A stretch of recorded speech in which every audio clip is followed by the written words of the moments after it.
Hello students, आज हम economics ना करके बिजनेस का 9.1 मतलब 9th यूनिट करेंगे। मेरे किसी एक स्टूडेंट की रिक्वेस्ट थी कि मैम 9th चैप्टर में बिजनेस में प्रॉब्लम है, तो आज मैं उसी पे वीडियो बनाने जा रही हूँ। अगर आपको भी किसी भी चैप्टर में कोई इश्यू है बिजनेस को, तो आप मुझे बता सकते हो, मैं उसी के अकॉर्डिंग वीडियो बना देंगे। अभी टाइम वेस्ट ना करते हुए हम चैप्टर पे चलते हैं। Financial management, financial decision and financial planning. तो हमारा जो 9th यूनिट का फर्स्ट है वो है फाइनेंशियल मैनेजमेंट। फाइनेंशियल मैनेजमेंट क्या होता है बेटा? फाइनेंशियल मैनेजमेंट का मतलब क्या है कि कोई भी बिजनेस अगर हम करते हैं तो उसके लिए हमें फंड चाहिए। तो इट मीन्स हम फंड कहाँ से एक्वायर करेंगे और उसका यूज़ कैसे करेंगे, वही क्या होता है फाइनेंशियल मैनेजमेंट। मतलब प्रॉपर एक्वायर करना और उसका सही ढंग से यूज़ करना, ये होता है फाइनेंशियल मैनेजमेंट। ओके, अब इसमें आता है कि फाइनेंशियल मैनेजमेंट का रोल क्या है, मतलब क्यों ज़रूरी है फाइनेंशियल मैनेजमेंट। अगर फाइनेंशियल मैनेजमेंट ना किया जाए तो क्या होगा, और अगर ये फाइनेंशियल मैनेजमेंट किया जाता है तो उससे बिजनेस को क्या क्या बेनिफिट होता है।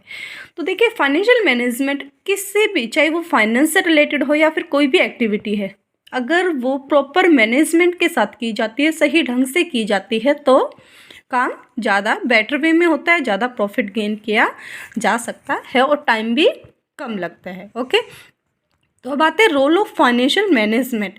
फाइनेंशियल मैनेजमेंट के रोल क्या है?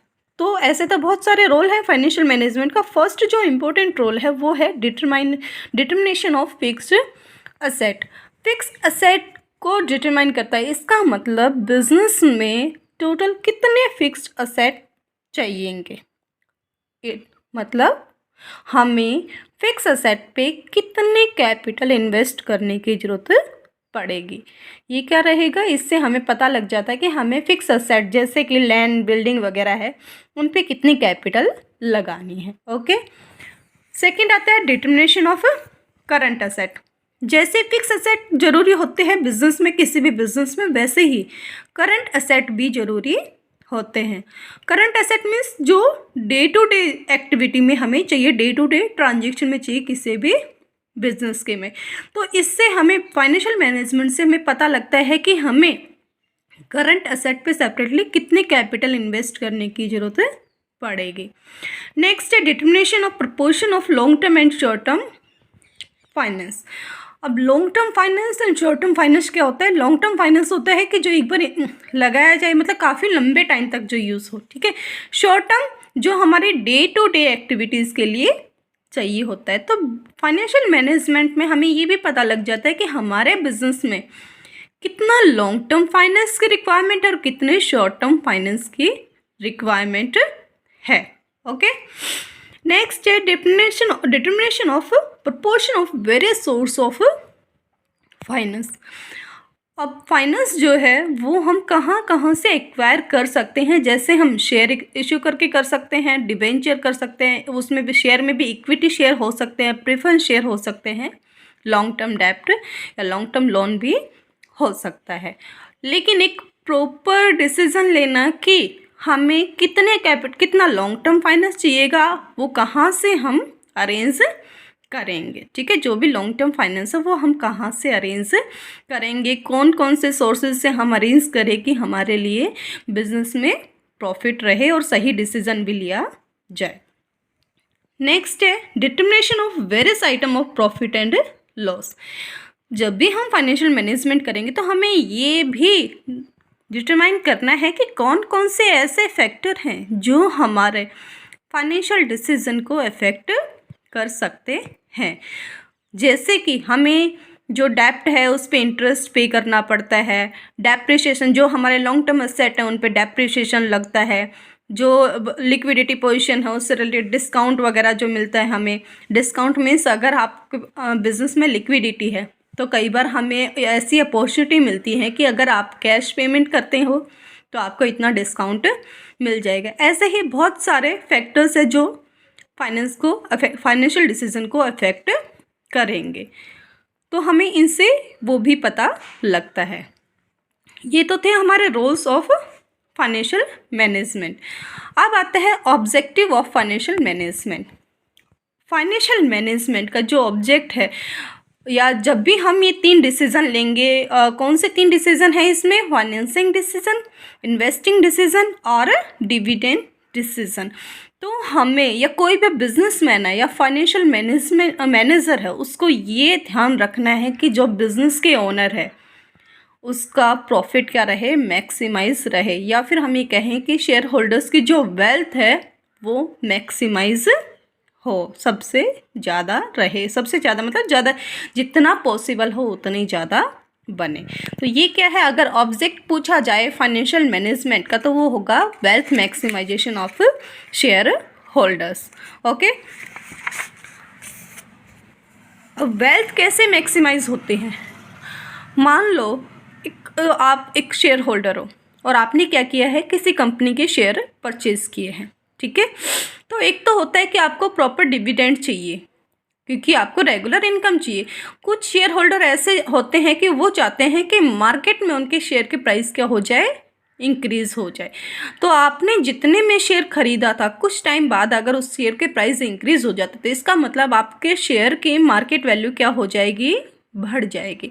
तो हर शेयर होल्डर चाहेगा कि उसके शेयर की मार्केट वैल्यू क्या हो जाए, बढ़ जाए।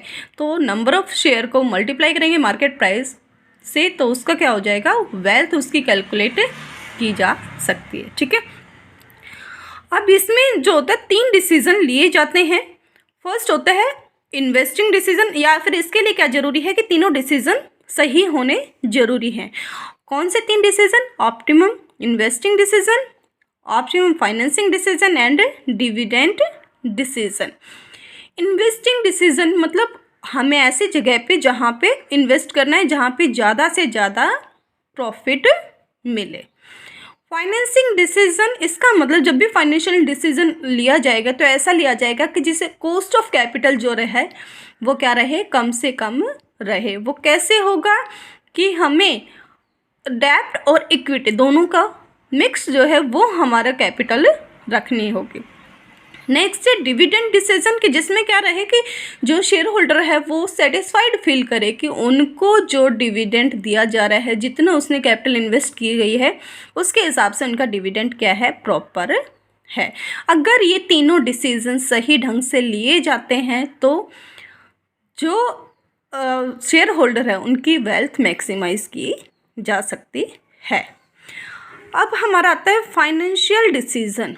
देखिए एग्ज़ाम में ना बहुत बार कंफ्यूजन होता है, किसमें, फाइनेंसिंग और फाइनेंशियल डिसीजन में। तो फाइनेंशियल डिसीजन अगर आपसे पूछा जाए, चैप्टर है आपका फाइनेंशियल मैनेजमेंट, तो अगर फाइनेंशियल डिसीजन पूछा जाए तो उसमें हमारे तीनों डिसीजन इंक्लूड होंगे। तीनों कौन से? Investment decision, financing decision and dividend decision. ये तीनों डिसीजन जिसमें लिए जाते हैं उनको बोलते हैं फाइनेंशियल डिसीजन, ठीक है, जिनमें तीनों डिसीजंस को ध्यान में रखा जाता है। कोई भी फाइनेंशियल मैनेजमेंट जो ये तीनों डिसीजन लेता है उसको बोलते हैं फाइनेंशियल डिसीजन। लेकिन फाइनेंसिंग जो है वो अलग है, वो हम 1 बाय 1 अभी बताते, ठीक है। फर्स्ट आता है आपका इन्वेस्टमेंट डिसीजन, जो कि अभी थोड़ी देर पहले ही मैंने कुछ बताया था कि हमें क्या डिसाइड करना है, सिलेक्ट करना है, वो एसेट सिलेक्ट करने हैं कि हमें कहाँ पे पैसे इन्वेस्ट करने। इन्वेस्टिंग मतलब नाम से ही पता लग रहा है कि मनी कहाँ इन्वेस्ट की जाए।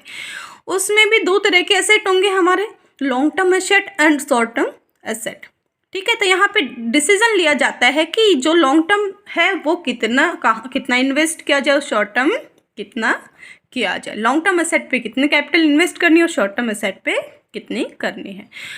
2 है तो लॉन्ग टर्म इन्वेस्टमेंट डिसीजन और short term investment decision. Long term investment decision को कैपिटल बजटिंग डिसीजन भी बोला जाता है। 1 मार्क्स में, क्योंकि अब मल्टीपल चॉइस के क्वेश्चन आने लग गए तो उसमें आ सकता है other name of long term investment decision, या कई बार कैपिटल बजटिंग डिसीजन पूछ लिया जाता है और वहाँ पे आप लोग क्या हो जाते हो, कंफ्यूज हो जाते हो। तो कैपिटल बजटिंग डिसीजन पूछा जाए या फिर लॉन्ग टर्म इन्वेस्टमेंट डिसीजन पूछा जाए तो वो किससे रिलेटेड है, लॉन्ग टर्म असेट से पे इन्वेस्ट करने से रिलेटेड जो डिसीजन लिए जाते हैं उसको बोलते हैं लॉन्ग टर्म इन्वेस्टमेंट डिसीजन और कैपिटल बस्टिंग डिसीजन। जैसे कि न्यू मशीन परचेज करनी है, लैंड परचेज करनी है या बिल्डिंग वगैरह परचेज करनी है, तो कोई भी लॉन्ग टर्म एसेट पे, ओके। तो ये किस बेस पे किया जाएगा कि जहाँ पे ज़्यादा प्रॉफिटेबल रहे। सेकंड आता है शॉर्ट टर्म इन्वेस्टमेंट डिसीजन, जिसका अदर नेम क्या है, वर्किंग कैपिटल मैनेजमेंट, ठीक है।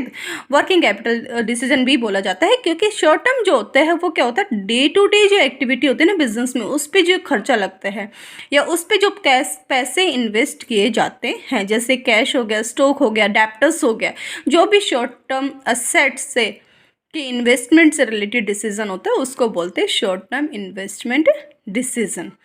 तो यहाँ पे क्या होता है, यहाँ पे क्या चीज़ ध्यान रखनी है कि प्रॉफिटेबिलिटी और लिक्विडिटी दोनों बनी रहे बिजनेस में, ना ज़्यादा प्रॉफिटेबिलिटी का अफेक्ट करे और ना ही लिक्विडिटी का अफेक्ट करे, ठीक है। उसके बाद आता है कि फैक्टर अफेक्टिंग इन्वेस्टिंग डिसीजन की इन्वेस्टमेंट से रिलेटेड जब हम डिसीजन लेते हैं तो कौन कौन से फैक्टर अफेक्ट करेंगे। तो लॉन्ग टर्म इन्वेस्टमेंट डिसीजन और कैपिटल बस्टिंग डिसीजन को अफेक्ट करने वाला फैक्टर है cash flow of the project. यहाँ पे ये ध्यान रखा जाएगा कि जिस प्रोजेक्ट में, क्योंकि लॉन्ग टर्म है, एक बार अगर पैसे लग गए तो काफ़ी लंबे टाइम तक वो उसी में रहेंगे।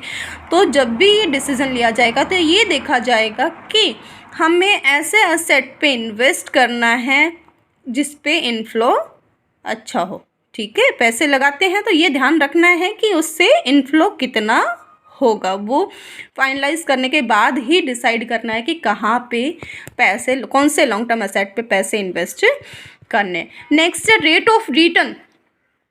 प्रोजेक्ट जो है, मतलब ये हो सकता है कि एक प्रोजेक्ट दूसरे प्रोजेक्ट के कंपैरिजन में क्या हो सकता है, प्रॉफिटेबल हो सकता है, लेकिन उसमें कुछ क्रिटिसिज्म भी होते हैं, कुछ कमियां भी हो सकती हैं। तो जब भी डिसाइड करेंगे हम ये, या हो सकता है दूसरे प्रोजेक्ट के कंपैरिजन में प्रॉफिटेबल हो लेकिन वहाँ पे दूसरे से रिटर्न क्या हो रहा है, ज़्यादा मिल रहा है।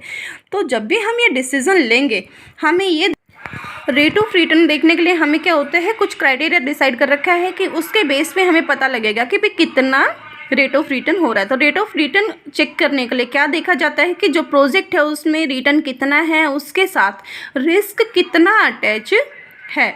अब ये हो सकता है कि दो प्रोजेक्ट हैं, उनमें सेम रिस्क या सेम रिटर्न हो, लेकिन एक में क्या है, हाई रेट ऑफ रिटर्न है और दूसरे में लो रेट ऑफ रिटर्न है। तो ऑब्वियसली कोई भी पर्सन होगा तो वो क्या करेगा, अगर सेम रिस्क है तो जिसमें हाई रेट ऑफ रिटर्न होगा वहाँ पे पैसे इन्वेस्ट करेगा। नेक्स्ट है इन्वेस्टमेंट क्राइटेरिया इन्वॉल्व।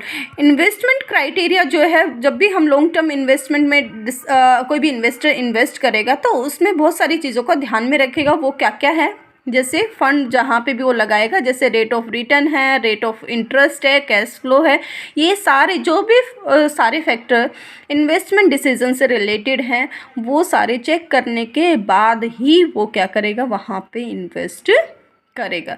तो आज के लिए बच्चा इतने ही, और नेक्स्ट वीडियो में हम इसी चैप्टर को आगे कंटिन्यू करेंगे। और अगर इसमें भी कोई आपको डाउट हो तो प्लीज़ मुझे बता देना। Okay, thank you.